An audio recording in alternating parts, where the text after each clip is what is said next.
The morning had been cruel, the kind of cold that seeps into your bones and refuses to leave. Grace wiped the fog off the window of the tiny apartment she shared with her 2 children, Lily, 7, and Noah, 4. The electricity had been cut off 3 days ago. The only light came from a flickering candle and the soft gray of dawn. Sneaking through the thin curtains, a pot sat empty on the stove. Noah's toy truck, chipped and missing a wheel, lay beside it.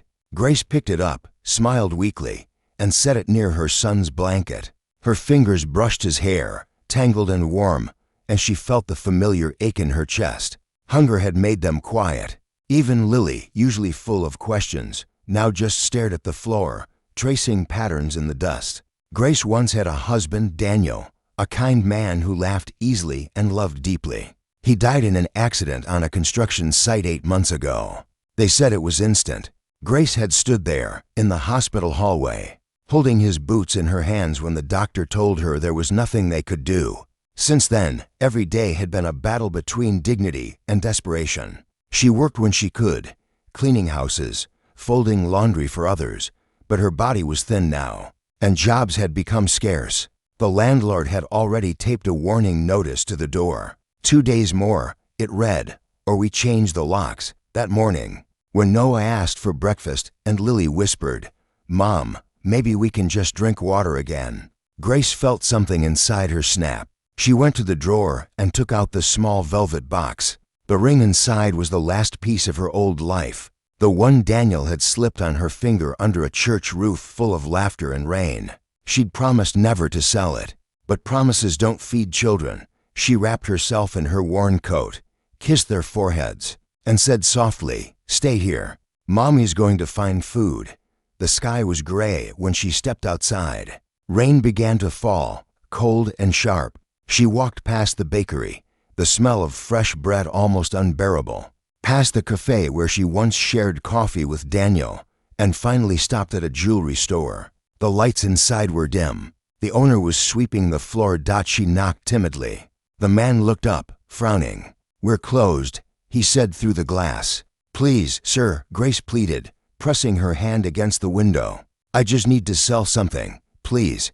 He hesitated, then unlocked the door halfway. "You again," he said. He remembered her from a week ago. She had asked about selling small earrings then, but he'd refused, saying they were fake. Grace opened the box and showed him the ring, gold with a single small diamond. "It's real," she whispered. "My husband gave it to me. Please, my children have it eaten." The man sighed. "Gold prices are down," he muttered. "And it's scratched." She looked at him, tears mixing with rain. "Take it for whatever you think is fair." He looked at her trembling hands, at the hollow eyes, and something softened in his expression. He opened the drawer, took out a few notes, and handed them to her. "That's all I can give." Grace didn't even count. She just clutched the money like it was life itself. "Thank you," she whispered. "Thank you." As she turned to leave, the man called out, "Ma'am." "Wait." He walked to the back and came out with a paper bag. Inside were 2 loaves of bread and a small carton of milk. "Take this. For your kids." Grace's lips parted, but no words came out. Only tears. She nodded, her shoulders shaking. "God bless you," she said. "If you were there in that moment, what would you have done? Be honest. Comment your answer below. And if words fail you, just hit like to prove that compassion still matters." Grace ran home through the rain, clutching the bag tight, her heart pounding with a mix of relief and guilt. She couldn't stop thinking of Daniel, of how he'd hate to see her sell that ring. But when she reached the apartment and saw Lily and Noah waiting by the door, eyes wide and tired, she knew she'd done the right thing. She tore the bread into small pieces, handed them out, and watched her children eat. For the first time in days, their faces relaxed, their eyes brightened. Grace sat beside them, holding the last piece of bread, but she couldn't eat. Her stomach growled, but her heart was full of something she hadn't felt in months. Hope. The candle flickered again. Outside, the rain kept falling, washing the city clean, one drop at a time. The next morning, sunlight struggled through the gray clouds, landing softly on the peeling wallpaper of the apartment. The rain had stopped, but its echo still lingered, dripping from the window frame. Whispering through the cracks, Grace sat on the floor, counting the few bills left after buying bread and milk. Not enough for rent, not enough for tomorrow. Her hands trembled slightly as she folded the notes and placed them under the candle holder. Noah and Lily were asleep, curled together like two fragile promises. She touched their faces gently, one warm, one cool, and closed her eyes. The knock came softly at first, then firmer. Grace's heart jumped. She thought of the landlord, or worse, someone from the loan office. She wrapped her scarf tight and opened the door just a few inches. It wasn't the landlord. It was a man she didn't know, maybe in his early 30s, a kind but tired face, holding a toolbox. "Morning," he said awkwardly. "Sorry to bother. I'm Michael. I live downstairs. Your ceiling's been leaking through my wall. Thought I'd check if you're okay." Grace blinked, unsure what to say. I'm sorry. We don't have money to fix it right now." He shrugged. "Didn't ask for money. I've got spare sealant and tools. Just don't want your place to flood worse." There was something in his tone, not pity, but quiet sincerity. She hesitated, then stepped aside. "Thank you," she whispered. As Michael worked, Grace watched from the corner, feeling both grateful and embarrassed. Her home was bare, a mattress, a small shelf, a few toys. The smell of dampness filled the room. When he looked up at her, she quickly turned away, pretending to fold the blanket. After an hour, he finished and wiped his hands. "That should hold for a while," he said. "You should keep a towel there, in case it rains again." Grace nodded. "Thank you for helping." He smiled faintly. "No need to thank me. You've got enough to worry about." He was about to leave when Noah stumbled out from the blanket, rubbing his eyes. "Mommy, who's that?" Grace smiled softly. "That's Mr. Michael. He fixed our roof." The boy looked up at the man, blinking. "Thank you," he mumbled shyly. Michael knelt down. "You're welcome, buddy. You helping your mom today?" Noah nodded proudly, then ran to show him his broken toy truck. Daddy was gonna fix it, but he's gone to heaven. The air fell silent. Grace looked away quickly, her throat tightening. Michael's expression softened. He reached into his toolbox, found a small screwdriver, and within minutes, tightened the loose wheel. "There," he said, smiling. "Now it can race again." Noah beamed. "Mommy, look." Grace smiled, her eyes wet. "You didn't have to." Michael shook his head. Sometimes the smallest things fix the biggest hearts. She didn't know why, but those words stayed with her long after he left. Have you ever had someone help you when no one else would? Write yes and tell me their name. Maybe gratitude can travel further than we think. That evening, Grace watched from the window as Michael walked down the street, toolbox in hand, his shoulders hunched against the wind. Something about his quiet kindness reminded her of Daniel, the way he used to help strangers without expecting anything back. Lily came to her side, holding the small paper bag the jeweler had given. "Mom," she asked softly, "are we poor?" Grace turned slowly. "Why do you ask, sweetheart?" "Because in school, some kids said poor people are people who have nothing." Grace crouched to her level, brushing her hair aside. "Then they're wrong. Being poor doesn't mean having nothing. It means learning to love with everything left inside." Lily looked thoughtful for a moment, then smiled faintly. "Then we're rich in love, right?" Grace laughed quietly, the sound fragile but real. "Yes, my love. Very rich." Later that night, when both children had fallen asleep, Grace sat by the candlelight again. The flame trembled as she unfolded the piece of paper Daniel had written years ago. His last note before the accident. "If anything ever happens to me, promise me you'll never stop believing that kindness finds its way home." She traced the letters with her finger, whispering his words like a prayer. Maybe that's what today was, kindness coming home. Through a stranger with a toolbox, through a loaf of bread, through the smallest mercies that life still offered. She closed her eyes and whispered into the quiet, "Thank you, Daniel. I'm still trying." Outside, the city lights flickered like tired stars. Somewhere below, Michael's radio played faintly, a song about second chances. Grace didn't know what tomorrow would bring, but for the first time in weeks, she felt something stirring in her chest again. That it wasn't just hope. It was faith, fragile, flickering, but alive. The next few days slipped by quietly. stitched together by small miracles, warm sunlight through the window, laughter between Lily and Noah, and the occasional knock from Michael checking if the leak had held. Grace had begun to smile again, though faintly, like someone relearning how. One afternoon, she found an envelope under the door. It was from the landlord. Her hands trembled as she opened it. Final notice. 2 days left to pay or vacate.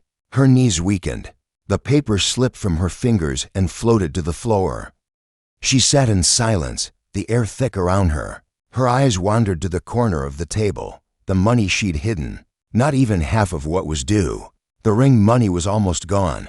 She buried her face in her hands, whispering, "God, what do I do now?" A soft voice came from behind her. "Mommy." Lily stood in the doorway, clutching her drawing book. "Are we moving again?" Grace forced a smile. "Not yet, my love, but you're crying." She wiped her cheeks quickly.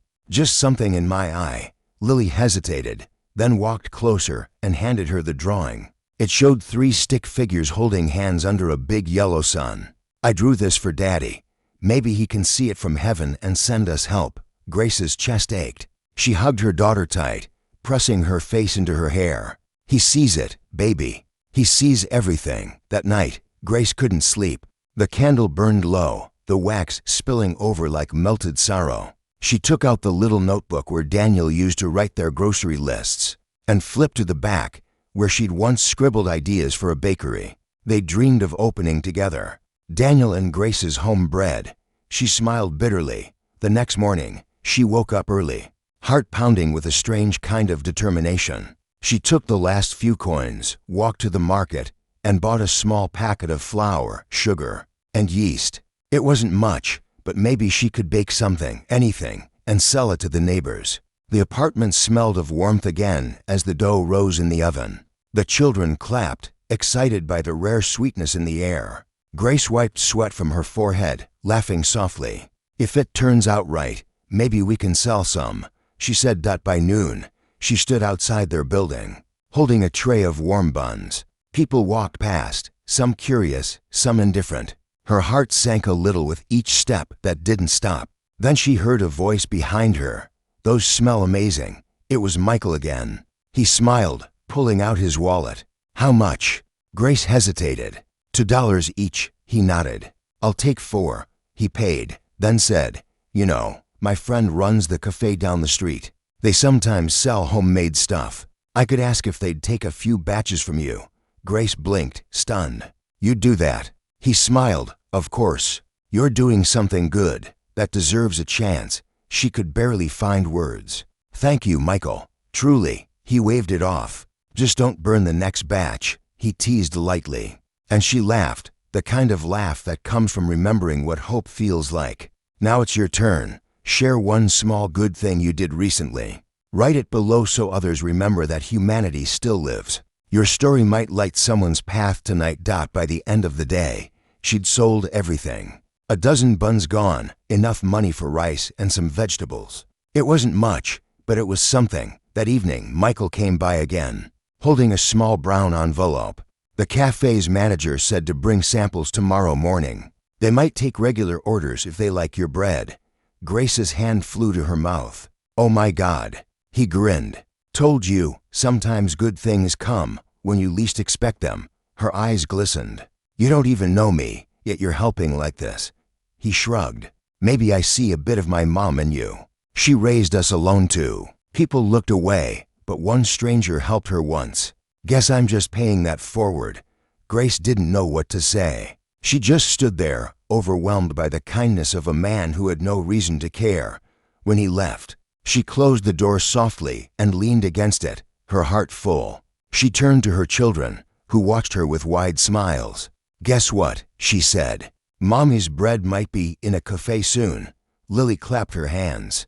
Noah giggled. For the first time in months, laughter filled the small apartment like sunlight spilling through broken glass. Grace looked out the window at the quiet street, whispering into the night, "Thank you, Daniel, for sending help in the form of strangers." Outside, the wind carried the faint smell of baked bread and rain, reminders that, even after the darkest storms, Life still tries to taste sweet. The morning light poured into the apartment like a gentle blessing. Grace was already up, kneading dough on the table while the children still slept under their blanket. Her hands moved with new rhythm, steady and purposeful. Each press of her palm whispered a prayer, for strength, for chance, for one more day. She had borrowed a neighbor's old oven tray, cleaned it until it gleamed, and packed 6 buns neatly inside a paper box tied with string. Michael had promised to walk her to the cafe, just to make sure you get there safe. He'd said with a smile that made her heart tighten a little. By 9 a.m., they were standing outside the Willow Cafe. The smell of roasted coffee and vanilla filled the air, and through the glass door, Grace could see people laughing, sipping, living, the kind of easy joy she hadn't felt in a long time. The manager, a woman named Ava, greeted them. She looked busy, but curious. "Michael told me you bake," Ava said. Grace nodded nervously and opened the box. "It's just sweet bread. Simple, but it's made with real care." Ava broke 1 bun in half, steam rising. She took a bite, paused, then smiled faintly. This tastes like home." Grace blinked. "You like it?" "I love it," Ava said. "We can start with 2 trays tomorrow. I'll pay up front." Grace covered her mouth, tears already spilling. "Thank you. You have no idea what this means." Ava smiled. "I think I do." Outside the cafe, Grace couldn't stop laughing, not out of humor, but disbelief. Michael grinned beside her, hands in his pockets. "See, told you. You've got something special." She turned to him, her eyes glimmering. "You believed in me before I even did." "Why?" He looked away, kicking a pebble. "Because sometimes the people who've lost the most are the ones who still make the world gentler." You reminded me of that. They walked in silence after that, a comfortable, quiet kind of silence. Grace felt something new fluttering in her chest. It wasn't love, not yet, but it was warmth, like sunlight finding cracks in a wall. That evening, she came home with flour dust still on her sleeves and hope in her eyes. Lily ran to her. "Mommy, did they like your bread?" Grace knelt down, pulling her into an embrace. "They loved it, sweetheart. We have our first order." Noah squealed with delight, jumping up and down. "Does that mean we can buy milk again?" Grace laughed, wiping a tear. "Yes, baby, we can buy milk." She used part of the cafe's payment to clear a small portion of the rent, promising the landlord the rest soon. For the first time in months, he nodded without anger. That night, as the children slept, Grace sat by the candlelight, writing a note in Daniel's old notebook. "Today, someone believed in me again. Maybe your promise is finding its way back, love." She looked at her hands, flour-stained, cracked, strong, and realized they still had purpose. If that moment hit you hard, leave a. Sometimes one little symbol says what our hearts can't. Over the next week, the cafe sold out of Grace's bread every day. Word spread fast. Customers asked for the widow's buns, not knowing the woman who made them still baked by candlelight in a tiny apartment. Michael visited often, helping her carry supplies, fixing small things around the home, sometimes bringing groceries by accident. Grace would protest, and he'd smile and say, "Then pay me back with bread." It became their quiet routine, her baking, his visits, the laughter of children filling the air. But one afternoon, as Grace was delivering the latest batch, she saw something that made her stomach twist. Inside the cafe, a man in a suit was speaking to Ava in a low, urgent tone. Grace caught words like inspection, closure, and license. When Ava came out, her face was pale. "Grace," she said softly, "I'm so sorry. They're shutting us down for 2 weeks. A paperwork issue." Grace froze. "But the orders." "I'll try to fix it, I promise," Ava said. "You'll be the first I call." Grace nodded numbly, trying to hold her composure until she reached home. The moment the door closed behind her, she sank to the floor. The smell of bread still lingered in the air, sweet and warm, but now it hurt to breathe it in. Noah came running. "Mommy, why are you sad?" Grace forced a smile through trembling lips. "Just tired, baby. Mommy's just tired." That night, when Michael knocked, she didn't answer. She sat in the dark instead, staring at the flickering candle, her mind whispering the same question over and over. Why does hope always come with heartbreak following right behind? Outside, rain began again, gentle at first, then steady, washing the city streets, washing away all the laughter the day had built. Grace listened to it, her eyes distant, her fingers tracing Daniel's name on the ring box she no longer had. And somewhere beneath the storm's hum, her heart whispered one fragile plea, not for help this time, but for strength to try again. 2 days passed in silence. The aroma of baked bread still lingered faintly in the apartment, but the trays sat empty, cold, untouched.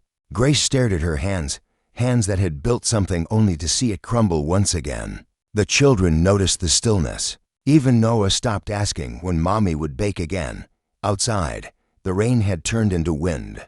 The streets echoed with the rattle of shutters and the hiss of tires passing through puddles. Inside, Grace folded the last of her bills, just enough for another day's food, nothing more. That evening, a soft knock came at the door. Michael's voice followed. "Grace, it's me." She hesitated before opening. His hair was damp from the rain, his eyes searching hers. "You didn't come by the cafe," he said. "Ava asked about you." Grace shook her head faintly. "There's no point. It's closed, and I can't keep trying to fight the wind, Michael. Every time I rise, something pushes me back down." He stepped closer, lowering his voice. "You can't give up now." Her laughter was soft, almost bitter. "You think I haven't tried? I've begged strangers, sold memories, starved quietly so my children could eat. And for what? A few loaves of bread that no one can buy now?" He didn't answer. He just looked at her, the exhaustion in her eyes, the tremble in her fingers. "Grace," he said finally, "sometimes it's not the fight that breaks us. It's forgetting why we started." Her lips parted, but no words came out. He continued, gently, "You didn't start this for the cafe or the money. You did it to keep those two little hearts believing that tomorrow can still be kind. That's worth every fall." Her tears came silently. "I just want them to be okay," she whispered. "They will be," he said, "because they have you." Michael reached into his jacket and handed her an envelope. "Ava insisted I give you this, a small advance from the cafe's savings. She said it's for supplies, so you can keep baking from home until we reopen." Grace's hand shook as she took it. "Michael, I can't, don't argue," he said softly. "Let people be kind. You've earned it." For a long moment, they just stood there, two souls bound by quiet understanding. Then Michael turned to leave, his footsteps fading down the stairwell. Grace held the envelope to her chest and closed her eyes, whispering, "Thank you." That night, she baked again, not for sale this time, just for the warmth of it. The smell of bread filled the apartment once more, wrapping around her children as they slept. And as she watched the dough rise in the flickering light, she realized something Daniel had once told her. Even broken hearts can feed the world if they don't stop giving. Be honest. Could you forgive after what they did? Type forgive if you could. Or never if it would break you too deeply. The next morning, Grace woke to the sound of laughter. Lily and Noah were sitting at the table, eating the fresh rolls she'd baked overnight. Their cheeks were flushed with joy, and for the first time in a long time. The room didn't feel empty. As she joined them, there was another knock. When she opened the door, she froze. Standing there was the landlord, tall, grim-faced, holding a clipboard. "Mrs. Carter," he said, his tone flat, "your payment's still short. I gave you time.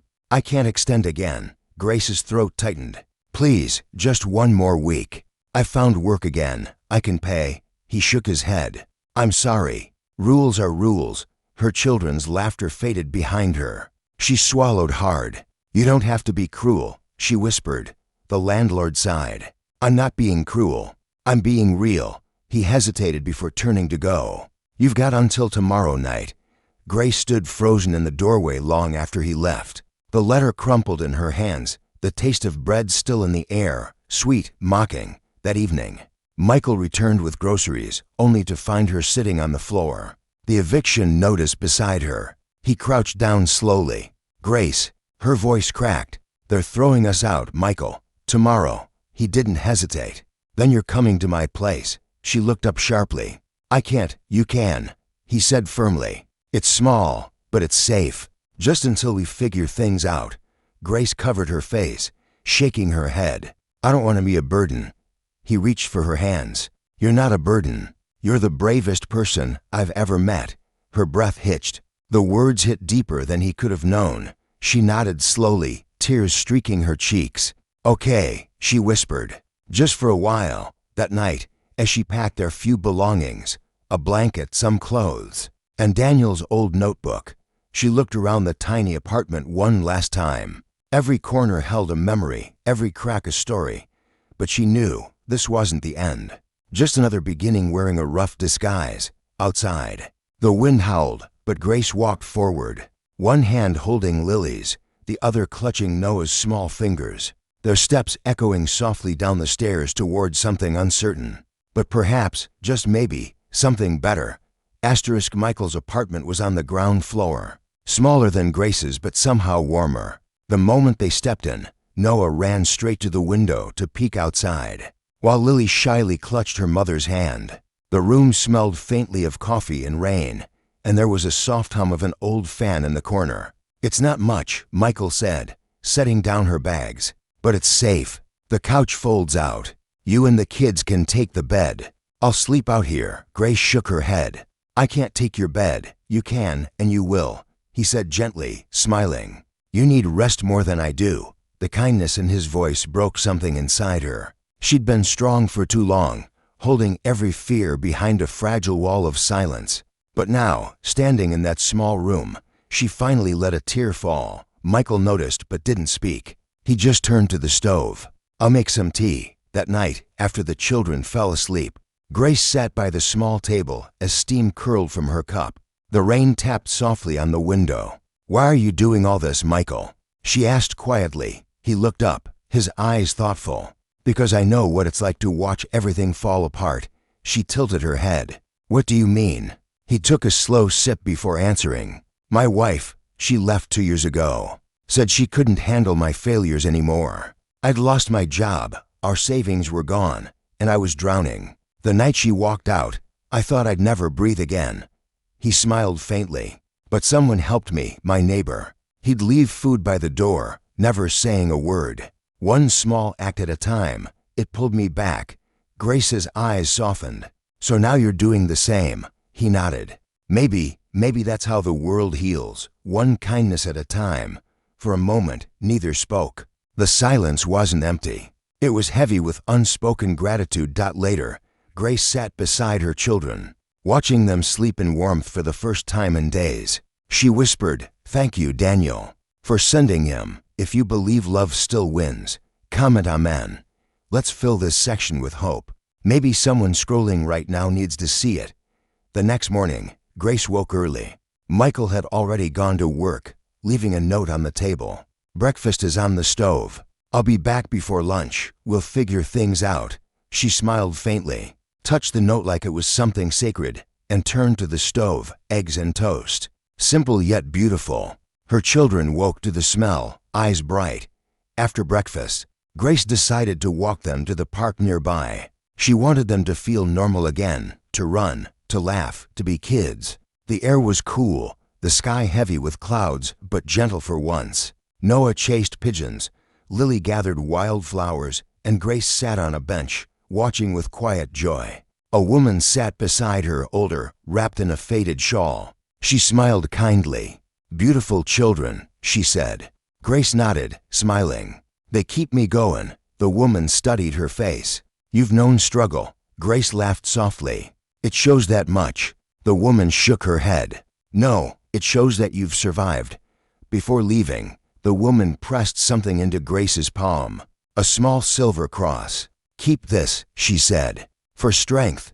When Grace opened her hand, the metal was cool and heavy. She looked up to thank her, but the woman was already walking away, her shawl fluttering in the wind. That evening, as the clouds thickened and thunder rolled in the distance, Grace stood by the window holding the cross. Her heart was steady for the first time in months. She whispered, "We're going to be okay." But just as she said it, there was a sharp knock on the door. Her heart jumped, then relaxed when she saw Michael. His face, however, told another story. "What's wrong?" she asked. He hesitated. "It's about the cafe." Her stomach tightened. "What happened?" "They're reopening next week," he said quickly. "But Ava, she's leaving town." She's moving away. The new management wants their own suppliers.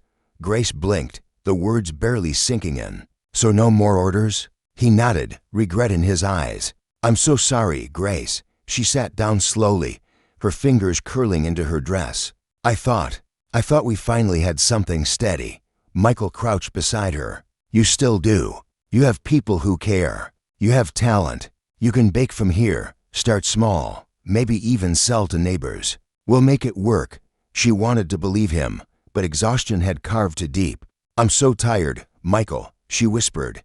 He reached out, resting his hand gently over hers. Then let me carry some of that weight for a while. Her eyes met his, full of tears, and for a brief second, the air between them held something unspoken, something fragile, like a new beginning born out of shared scars. The rain began again outside, tapping softly against the glass. The city seemed to hush, as if listening to broken souls learning how to start again. Grace looked down at the silver cross still in her hand and smiled faintly. Maybe, she whispered, this time the storm won't take everything. The next morning began quietly. The storm had passed, leaving behind streets shining with puddles that reflected a pale blue sky. Grace stood at the window, holding her cup of tea, watching the world slowly rebuild itself, people stepping over puddles, vendors opening their carts, children splashing barefoot. Behind her, Noah and Lily were playing on the floor, stacking bread rolls into a tower, laughing when it toppled. Their giggles were the music of the morning. For the first time in what felt like forever, Grace felt peace sneak into the room. Michael had gone out early again. He'd left another note, don't lose heart. Today, I'll talk to the community center. Maybe they can help us set up something small. Grace smiled softly, her heart swelling with quiet gratitude. She didn't know what she'd done to deserve his kindness, but it felt like the universe was giving her a second chance, wrapped not in miracles, but in people. Later that afternoon, Michael returned, rain-damp, smiling, a glimmer of excitement in his eyes. Grace, he said, setting his coat down, you won't believe this. The community center wants to hold a small charity fair this weekend. They're offering local sellers free booths to sell homemade goods. Grace's eyes widened.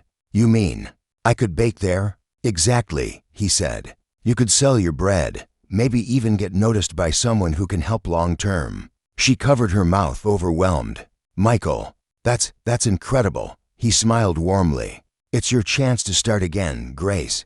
And this time, you're not alone. They spent the evening preparing. Michael fixed an old folding table. Lily drew a cardboard sign that said Mommy's Home Bread in colorful letters. And Noah helped tie ribbons on the baskets. The apartment, once cold and lifeless, buzzed with purpose again. As the smell of rising dough filled the air, Grace turned to Michael. You've done so much for us. I don't know how to repay you. He shook his head. You already have. You reminded me what kindness feels like. Their eyes met, and for a moment, words felt unnecessary. If this story reminds you that miracles can come through people, type Amen. Hope is still alive. Let's prove it together. The day of the fair arrived bright and clear. Grace stood behind her small booth, baskets lined neatly with golden bread rolls. Her hands trembled slightly as she arranged them, but her heart was steady. Noah handed out samples. Lily smiled shyly at customers, and Michael helped carry extra trays from the car. At first, a few people passed by politely, offering kind smiles but no purchases. Then, an elderly man bought one roll. He took a bite, paused, and smiled. This tastes like my wife's bread, he said softly. She used to bake just like this. Word spread quickly after that. Within hours, the basket that once seemed to full was nearly empty. People were lining up, asking for more, sharing stories of their childhood kitchens, their mother's hands, their memories. Grace listened, her heart swelling with every word. By the end of the fair, everything was sold. She held the money in her trembling hands, not much, but enough. Enough to pay rent again, to buy more flour, to begin anew. Michael grinned. See, I told you. You're unstoppable. She laughed through tears. I don't even know how this happened. He smiled. It's what happens when love meets courage. That evening, as the sun set over the city, Grace and her children walked home, hand in hand. They stopped by the park, the same bench where she'd once sat wondering if she could go on. Now, as the golden light bathed their faces, she closed her eyes and whispered, "Thank you, Daniel. You kept your promise." The silver cross hung around her neck, warm from the sun, glowing faintly against her skin. When they reached Michael's apartment, he looked at her with quiet pride. "Grace, you don't need to stay here much longer. The community center offered to help you rent a small kitchen space for your baking. They said people asked about you after the fair." Her hand flew to her mouth. "You're serious?" He nodded, grinning. "Completely." Tears blurred her vision as she whispered, "It's like a dream." Michael smiled softly. "No, it's a new chapter." Grace turned toward her children, their faces glowing with joy, and for the first time since Daniel's death, she truly believed that tomorrow might not hurt. As night fell, she baked one last loaf before bed, not to sell, not to share, just to honor the journey that had brought her here. She placed it by the window, its scent drifting into the cool night air, a quiet offering of gratitude to the sky outside. The city lights blinked like stars finding their way home, and for the first time, Grace slept without fear. The following morning, sunlight flooded the room like a promise kept. Grace woke early, her hands still dusted faintly with flour, her heart light in a way she hadn't felt since Daniel was alive. The children were still asleep, tangled together beneath the blanket, and the small apartment hummed with quiet peace. She stepped outside with her shawl draped around her shoulders, breathing in the cool air that smelled of morning rain and freshly baked bread from nearby stalls. The city, once cruel and indifferent, now seemed to smile back at her. The same streets that once echoed her desperation now carried her footsteps with gentleness. Down the road, she saw Michael leaning against his car, two cups of coffee in hand. He smiled when he saw her. "Thought you might need this before another busy day," he said. Grace laughed softly. "You read my mind." They sat together on the curb, sipping in silence as the city woke around them. Grace turned the small silver cross between her fingers. "It's strange," she said. "A few weeks ago, I thought I'd lost everything, and now, I have more than I ever dared to ask for." Michael smiled. "You didn't find it, Grace. You built it, one act of courage at a time." She looked at him, the morning light catching the warmth in his eyes. For a moment, she felt Daniel's presence, not as pain, but as peace, as if somewhere beyond the clouds, he was smiling too. That afternoon, as Grace packed loaves for another small order, there was a knock on the door. When she opened it, her breath caught. It was the jeweler, the same man she'd pleaded with in the rain. He held a small velvet box. "Mrs. Carter," he said kindly, "I was going through my records and found this. I meant to contact you sooner, but life got in the way." Grace's hands trembled as he placed the box in her palm. She opened it. Inside, the gold ring gleamed softly, polished and whole. "Sir, why are you giving this back?" she whispered. He smiled gently. "Because I don't think that ring was meant to be sold. I kept it as collateral, but after seeing you on the news."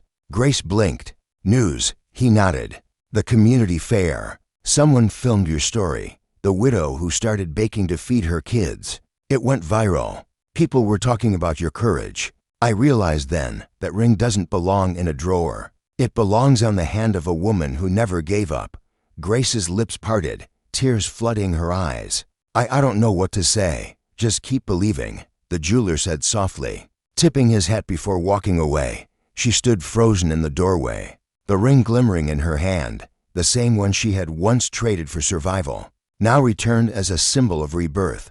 Michael stepped up behind her, watching silently. "Is that?" Grace nodded, voice trembling. "Daniel's ring." He smiled, his voice low. "Guess miracles know how to find their way home." Grace turned the ring in her fingers, feeling its familiar weight, its history, its love. Then she slipped it back onto her hand. It no longer hurt. It healed. If this story moved you, don't scroll past quietly. Tap like, not for me, but for the soul who carried this pain and still stayed kind. One click can be your way of saying, "I felt you." Weeks passed. Grace's bakery grew slowly, one loaf at a time. The community center helped her rent a small shop, nothing grand. Just a corner cafe with a handwritten sign, "Grace's home bread, made with love." The first day she opened, the line stretched down the block. Strangers smiled, some hugged her, others whispered blessings as they bought her bread. Lily stood by the counter, proud and radiant. Noah handed out samples with joy, and Michael, he stood quietly by the door, watching her with a smile that said more than words ever could. As evening fell, Grace turned the open sign to closed and stepped outside. The sunset painted the sky gold, the same shade as her ring. She looked up, eyes glistening. "We did it, Daniel," she whispered. "We made it." Michael joined her on the steps, holding the cups of coffee again. "So," he said softly, "what's next for the woman who turned pain into bread?" Grace laughed, the sound rich and free. "Next, maybe just living." They sat there in comfortable silence as the lights of the city flickered to life. The smell of her bread still drifted from the door, blending with the hum of evening traffic. For the first time, Grace didn't feel like a survivor. She felt alive, whole. The ring gleamed under the fading light. The cross rested near her heart, and the children's laughter echoed faintly behind her. Life hadn't given her back what it took. It gave her something better, a reason to keep believing, a second chance to love, to rise, to begin again. And in that quiet corner of the world, the widow who once wept in the rain smiled, because even after the darkest night, grace always finds its dawn, and moral warmth sometimes. The things we lose return not to remind us of our pain, but to show us how far we've come.